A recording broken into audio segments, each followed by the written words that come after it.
दोस्तों, हमारे भारतीय इतिहास में कई ऐसे रहस्य हैं जो आज तक सुलझाए नहीं जा सके हैं।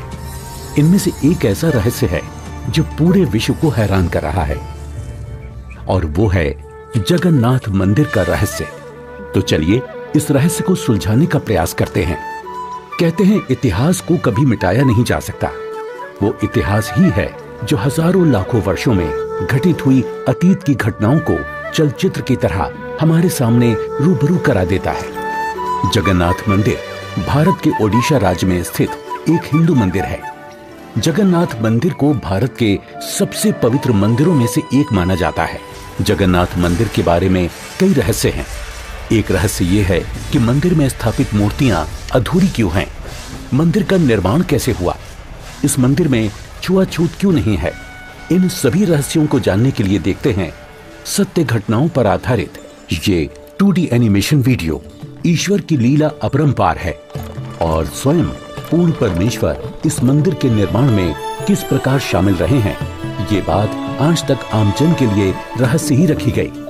आइए उस सत्य से रूबरू होते हैं और जानते हैं आखिर कैसे बना उड़ीसा के तत्कालीन राजा इंद्रदमन, जो कि बहुत धार्मिक प्रवृत्ति के थे और श्री कृष्ण जी की इष्टतम रूप में पूजा किया करते थे।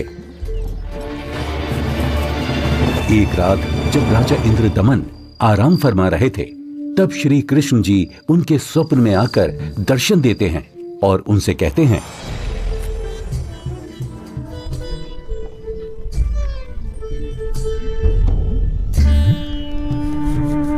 इंद्रदमन, हे प्रभु, आप?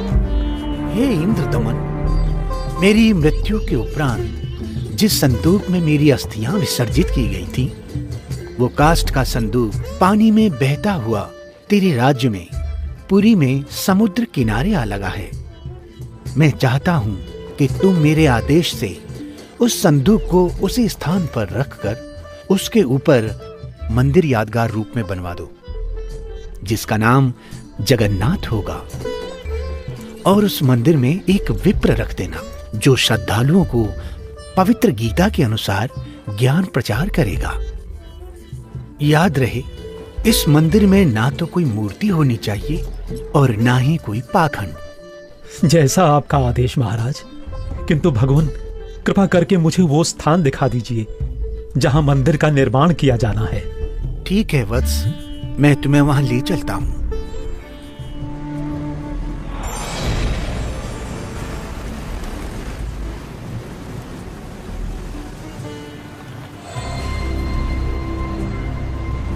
इंद्रदमन, यही वह स्थान है जहां तुम्हें हमारा मंदिर बनाना है।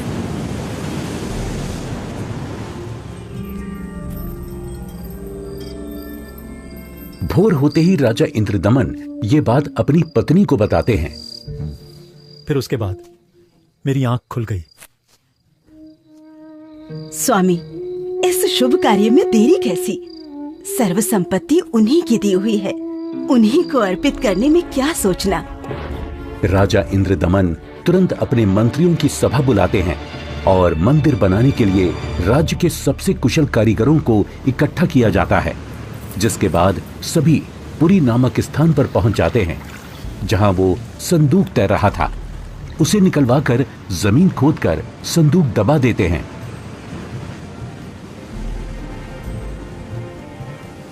और देखते ही देखते उस संदूक के ऊपर मंदिर बनाने का काम शुरू हो जाता है।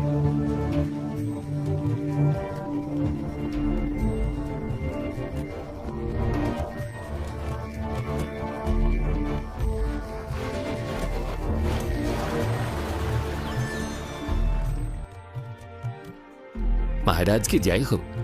प्रभु श्री कृष्ण जी की दया से मंदिर बनकर तैयार है महाराज। राजन, बहुत सुंदर मंदिर बनकर तैयार हुआ है।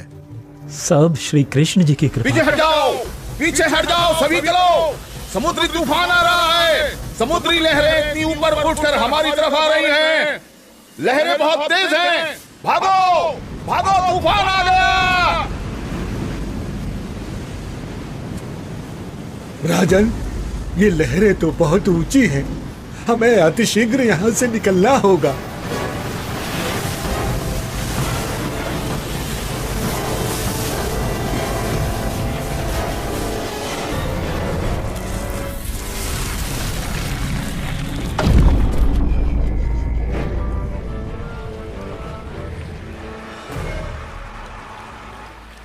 हे भगवान, ये क्या अनर्थ हो गया? समुद्र की लहरों ने मंदिर को तहस नहस कर दिया है महाराज। जगन्नाथ मंदिर के तैयार होते ही समुद्री लहरों का आना और मंदिर को अपने आगोश में समा लेना, ये घटना सिर्फ एक बार नहीं अपितु 5 बार घटित होती है। नहीं नहीं, ये नहीं हो सकता। अपने आप को संभालें राजन, हौसला रखें। न जाने समुद्र मुझसे कौन से जन्म का बदला ले रहा है। मैं क्या करूं, कुछ समझ नहीं आ रहा है। राजकोष भी खाली हो चुका है। अब और मंदिर बनवाने का मेरा सामर्थ्य ही नहीं बचा। हे भगवान, यह तुच्छ जीव आपके आदेश का पालन अब नहीं कर पाएगा। मुझे माफ कर देना भगवान, माफ कर देना। राजा के 100 यत्न करने के बावजूद मंदिर नहीं बन रहा था। तब काल ब्रह्म से हुए वचन के मुताबिक सर्व सृष्टि के रचनाहार, सभी आत्माओं के जनक, दुख हरता कबीर प्रभु अपने निज धाम सतलोक से आकर वहां प्रकट होते हैं और एक संत रूप में राजा के दरबार में पहुंच जाते हैं।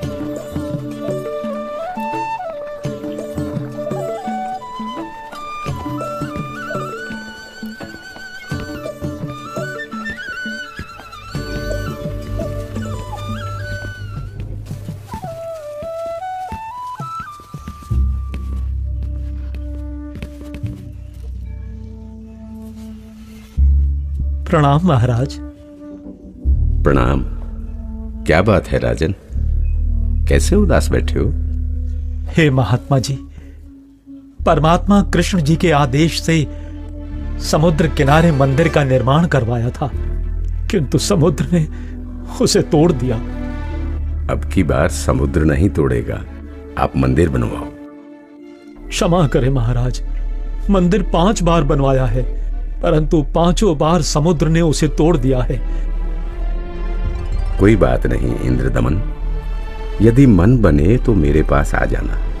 मैं यहीं पास में पहाड़ी पर रहता हूं, वहीं पर मेरी कुटी है।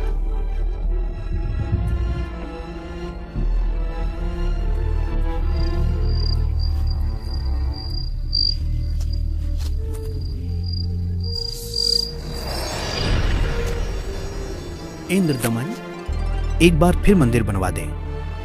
जो तेरे पास संत जी आए थे, तो उन्हीं से सहायता की याचना कर ले। वो कोई मामूली संत नहीं है इंद्रदमन, उनकी भक्ति शक्ति का कोई पार पार नहीं है।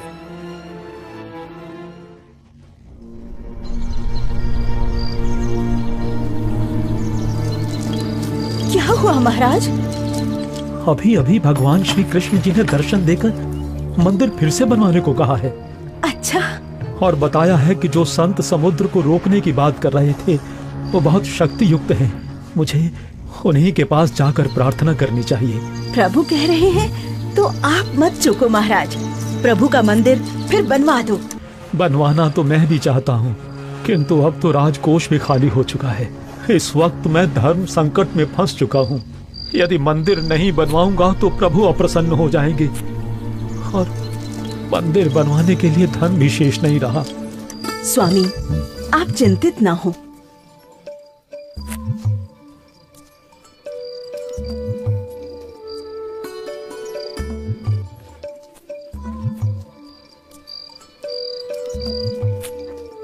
मेरे पास आभूषणों की कोई कमी नहीं है। किंतु रानी, आपके आभूषण। अभी उसकी चिंता आप ना करें राजन। आपका और मेरा दुख एक ही है, दो नहीं है। आप संकट में हैं, मैं इन आभूषणों का क्या करूंगी? आप बस भगवान के आदेश के अनुसार मंदिर निर्माण का कार्य पुनः प्रारंभ करवाएं। स्वामी, ये आभूषण भी भगवान के ही दिए हुए हैं और भगवान के आदेश का पालन करने में इनका सहयोग लेना मैं अपना सौभाग्य समझूंगी। जी। सुबह उठते ही राजा इंद्रदमन अपने महामंत्री को बुलाकर भगवान श्री कृष्ण जी के आदेश के बारे में बताते हैं।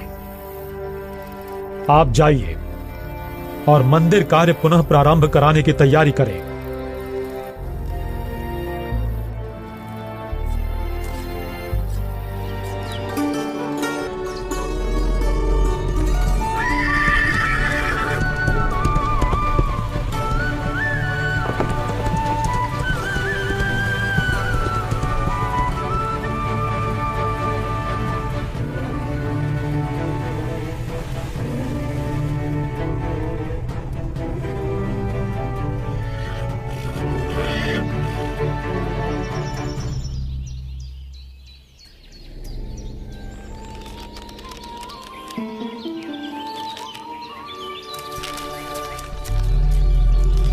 प्रणाम ऋषि जी। कहो इंद्रदमन, कैसे आना हुआ? हे महात्मा, मुझे माफ कर दो। मैंने आप पर विश्वास नहीं किया। स्वप्न में भगवान श्री कृष्ण जी ने बताया है कि आप समर्थ ऋषि हैं। मुझ दीन पर कृपा करो। राजन, जिस ओर से समुद्र हर बार आकर मंदिर को बहा ले जाता है, आप उस ओर एक छोटा सा चबूतरा बनवा दें, जिस पर बैठकर मैं परमात्मा की भक्ति करूंगा। जो आज्ञा महाराज। कुछ समय बाद मंदिर का निर्माण कार्य तकरीबन पूरा हो चुका था। एक दिन राजा स्वयं खड़े होकर निर्माण कार्य देख रहे होते हैं। तभी वहां गोरखनाथ जी आ जाते हैं। प्रणाम स्वीकार करें महात्मन। इंद्रदमन, आप भगवान का इतना सुंदर मंदिर बनवा रहे हैं, किंतु सुना है कि इस मंदिर में कोई मूर्ति नहीं लगा रहे, ऐसा क्यों? मुनिवर क्षमा करें। भगवान श्री कृष्ण ने स्वयं स्वप्न में आकर मुझे मूर्ति लगाने से मना किया है। राजन, सपना तो सपना ही होता है। आपको हमारे आदेश का पालन करना होगा। मंदिर में भगवान कृष्ण की मूर्ति की स्थापना की जाए। हे महात्मन, जैसा आपका आदेश। हाँ, और याद रहे, मूर्ति चंदन की लकड़ी से बनाई जाए। राजा ने अपने मंत्रियों को बुलाया और विचार विमर्श करने के बाद अन्य संतों से कहा कि राजन, अकेले भगवान का मन कैसे लगेगा? मंदिर में भगवान श्री कृष्ण जी के साथ साथ बलराम और सुभद्रा की मूर्ति भी स्थापित की जाए। राजा ने मूर्ति बनाने के लिए एक कुशल कारीगर ढूंढने की बात कही। मंत्रियों ने 3 कुशल कारीगरों को बुलाकर मूर्तियां बनवाना शुरू कर दिया।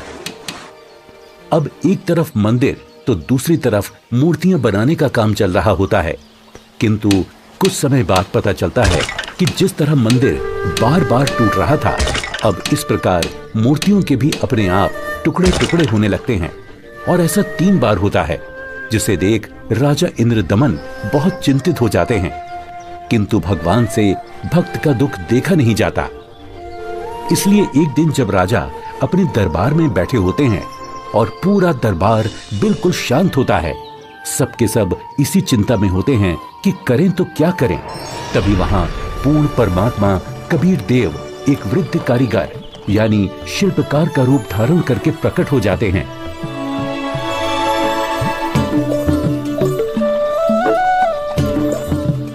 राजा से कहो कि मैं एक शिल्पकार हूँ और मूर्ति बनाना बड़े अच्छे से जानता हूँ।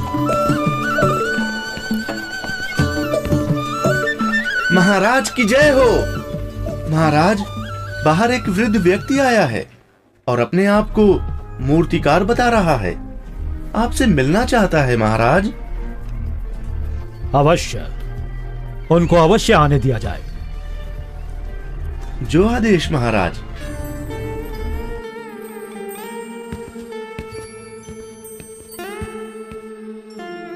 ये कारीगर तो बड़ा अनुभवी लगता है। अवश्य भगवान की ही कोई लीला है। हे राजन, मैंने सुना है कि प्रभु के मंदिर के लिए मूर्तियां पूर्ण रूप से बन नहीं पा रही हैं। जी, आपने बिल्कुल सही सुना है। मैं 80 वर्ष का वृद्ध हो चुका हूँ और मुझे 60 वर्ष का अनुभव है राजन। चंदन की लकड़ी की मूर्ति प्रत्येक कारीगर नहीं बना सकता। यदि आपकी आज्ञा हो तो सेवक उपस्थित है। हे कारीगर, आप मेरे लिए भगवान ही हैं, जो कारीगर बनकर आए लगते हो। कृपया आप शीघ्र, अति शीघ्र ही मूर्तियां बना दो।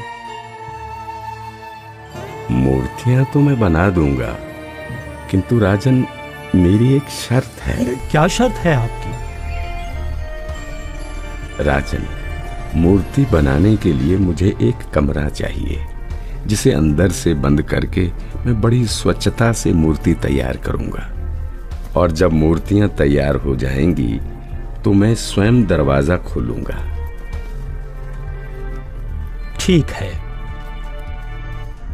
एक बात और राजन, यदि किसी ने मेरे बाहर आने से पहले दरवाजे को खोलने का प्रयास किया तो मूर्तियां फिर पूरी बन नहीं पाएंगी। वो जितनी बनी होंगी उसी हालत में आपको मिलेंगी और फिर उन्हें पूर्ण कर पाना संभव नहीं होगा राजन। जैसी आपकी इच्छा। मंत्री जी, मूर्तियां बनाने के लिए सब बंदोबस्त किया जाए।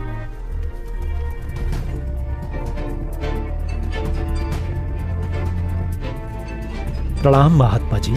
इंद्रदमन, मूर्तियां बनवाई क्या? आपकी आज्ञा का पालन पूर्ण रूप से किया गया है महात्मा जी, परंतु मेरा दुर्भाग्य है कि मूर्तियां बन नहीं पा रही हैं। बनते बनते ही सबके टुकड़े टुकड़े हो जाते हैं। मूर्तियां अवश्य बनवानी है राजन, अब बनवाओ। मैं देखता हूं कैसे टूटती है मूर्ति। हे नाथ जी, प्रयत्न किया जा रहा है। प्रभु का भेजा एक अनुभवी कारीगर बंद कमरे में मूर्तियां बना रहा है। राजा इंद्रदमन नाथ जी को सारी स्थिति से अवगत करवाते हैं और कारीगर की शर्त के बारे में भी बताते हैं, किंतु महात्मा नहीं मानते। वो मूर्तियां देखने की जिद करने लगते हैं और राजा के मना करने के बावजूद भी उस कमरे के सामने पहुंच जाते हैं जहां मूर्ति बनाने का काम चल रहा होता है।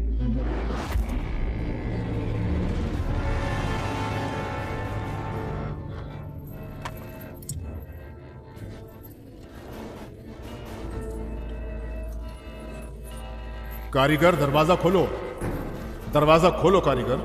मैं कहता हूं दरवाजा खोलो कारीगर, हमें मूर्तियां देखनी है। राजन, आप बता रहे हो 80 वर्षीय वृद्ध हैं और 12 दिन से खाना पीना भी नहीं किया है। अब आवाज भी बंद है, कहीं कारीगर मर ना गया हो। आप दरवाजे को तोड़वा दीजिए। राजा ना चाहते हुए भी नाथ जी के कहने पर दरवाजे को सैनिकों से तोड़वा देते हैं।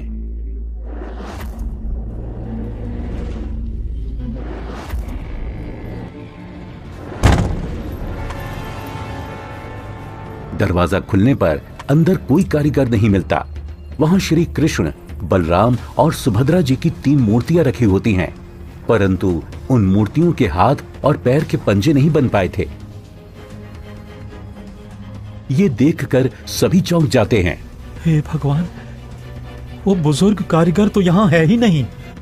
इसका मतलब वो कोई साधारण व्यक्ति नहीं थे, बल्कि स्वयं भगवान ही थे। मंदिर का निर्माण पूरा हो चुका है।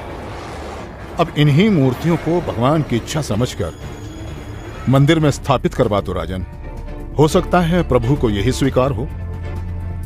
लगता है श्री कृष्ण ही स्वयं मूर्तियां बनाकर गए हैं। मंदिर का निर्माण कार्य संपन्न हो चुका था। अब बारी थी तो मूर्तियों में प्राण प्रतिष्ठा की, जिसके लिए राजा, रानी, मंत्री, महामंत्री और काफी संख्या में पंडित ब्राह्मण मंदिर के सामने पहुंच जाते हैं।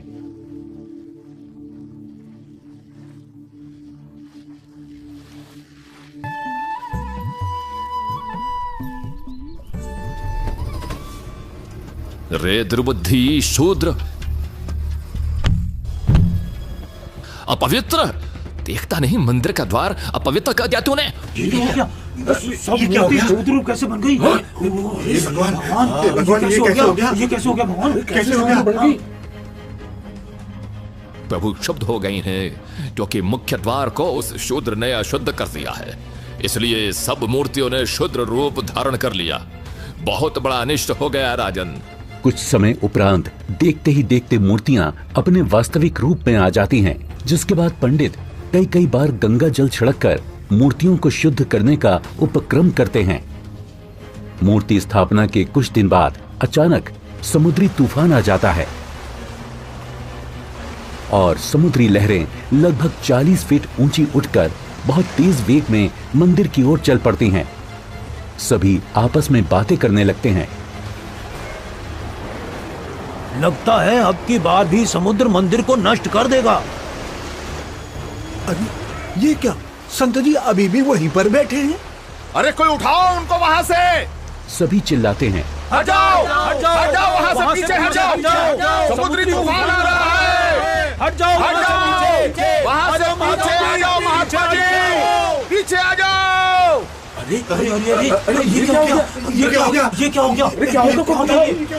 महात्मा जी ने पानी को वहीं पर रोक दिया है राजन। लगता है अब की बार मंदिर बच जाएगा। महात्मा अवश्य ही कोई परम शक्ति युक्त है।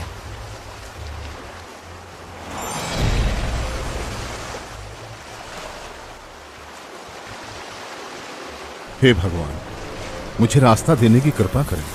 मैं मंदिर तोड़ने जाऊंगा। वत्स, ये मंदिर नहीं है। यहाँ पाखंड पूजा नहीं होगी, बल्कि गीता का ज्ञान सुनाया जाएगा। ये तो आश्रम है। आप जैसे बलवान को शोभा नहीं देता कि इसको विध्वंस करें। लेकिन मैं इसे अवश्य तोड़ूंगा, चाहे कुछ भी हो। अगर ऐसा है तो जाइए समुद्रदेव, तोड़िए।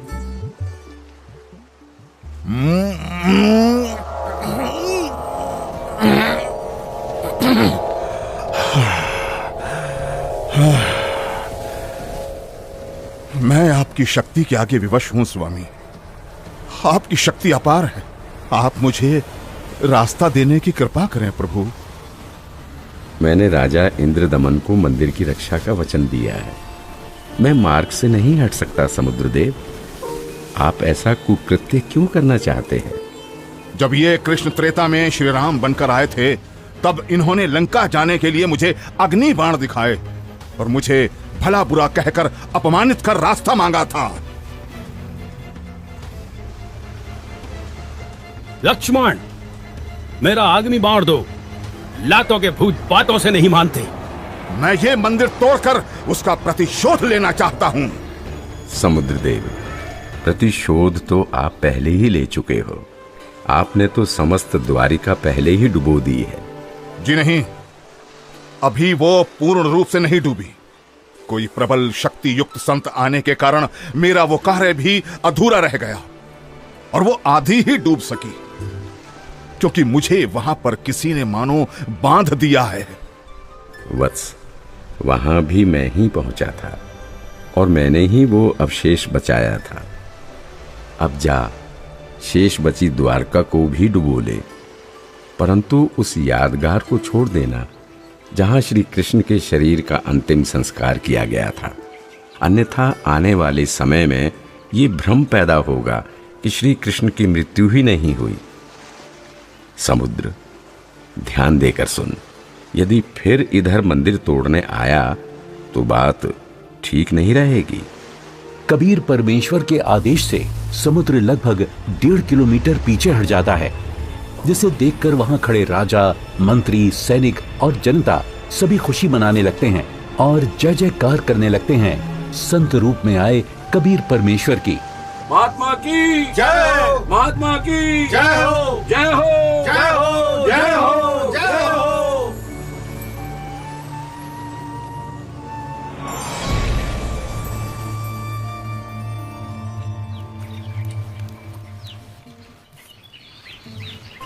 पंडित जी, सब कुछ करके देख लिया। आपका कुष्ठ रोग तो बढ़ता ही जा रहा है। भगवान, परमेश्वर, ये क्या हो गया? हे प्रभु, कष्ट हरो महाराज, क्षमा करो महाराज। पता नहीं मुझे किस पाप का प्रायश्चित करना पड़ रहा है। गलती क्षमा करो प्रभु, गलती क्षमा करो।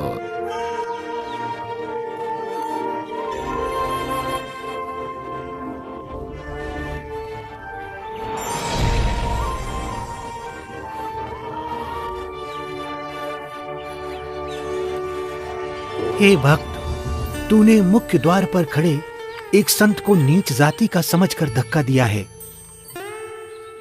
क्षमा करो महाराज, आगे से ऐसी भूल कभी नहीं होगी। आपका कष्ट निवारण मैं नहीं कर सकता। ये तो उन्हीं के पास जाकर क्षमा मांगने से और उनके पैर धोकर उस चरणामृत के पान से ही होगा। वो कोई साधारण संत नहीं थे, अपितु कोई परम शक्ति ही शूद्र रूप धारण करके वहां परीक्षा लेने के लिए पहुंची थी। यदि वो आपको हृदय से क्षमा कर देंगी तो ही आपका कष्ट निवारण संभव है, अन्यथा नहीं।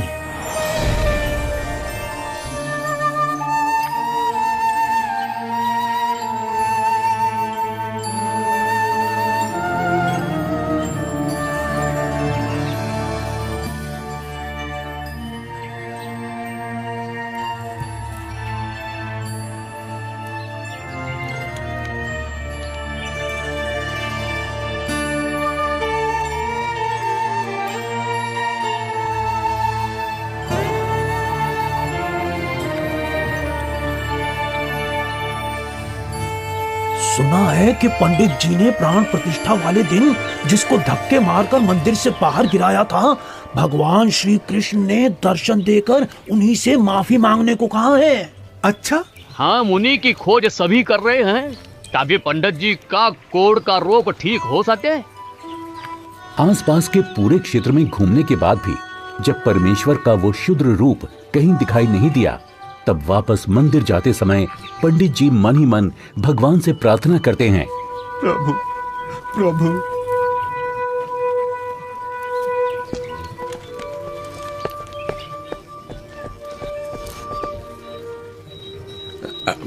अरे अरे रुकिए पंडित जी, मैं शूद्र हूं, मेरे नजदीक मत आइए, आप भी अशुद्ध हो जाएंगे। आप ऐसा न बोले, मैं बहुत शर्मिंदा हूं भगवान। परवरदिगार, मेरा दोष क्षमा कीजिए, मुझ पर दया कीजिए करुणा निधि। क्या बात है पंडित जी, आप क्यों विलाप कर रहे हैं? महाराज, उस दिन मुझसे बहुत बड़ी भूल हो गई, मुझे क्षमा कर दीजिए प्रभु। ये नीच प्राणी प्रायश्चित करना चाहता है, अपने चरणों का जल देने की कृपा करें जिससे मेरा कोढ़ ठीक हो सके प्रभु।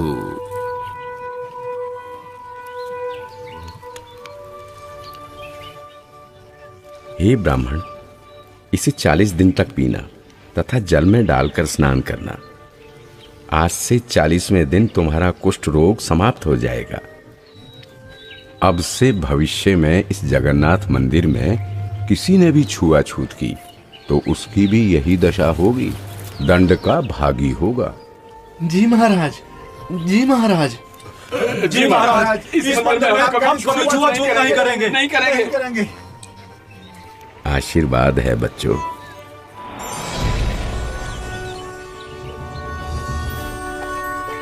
कहते हैं जगत का पेख ना पेख्या, धनी का नाम ना लेखिया।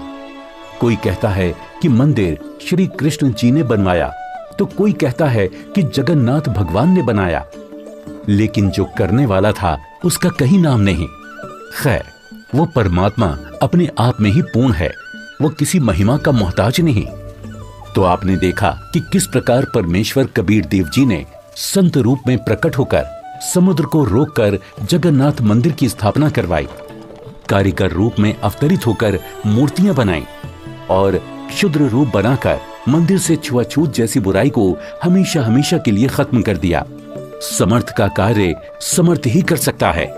तो ये थी कहानी पुरी के जगन्नाथ मंदिर की, जिसे कबीर प्रभु ने बनवाया और हर वर्ग हर जाति के लोगों को समान अधिकार दिलवाया।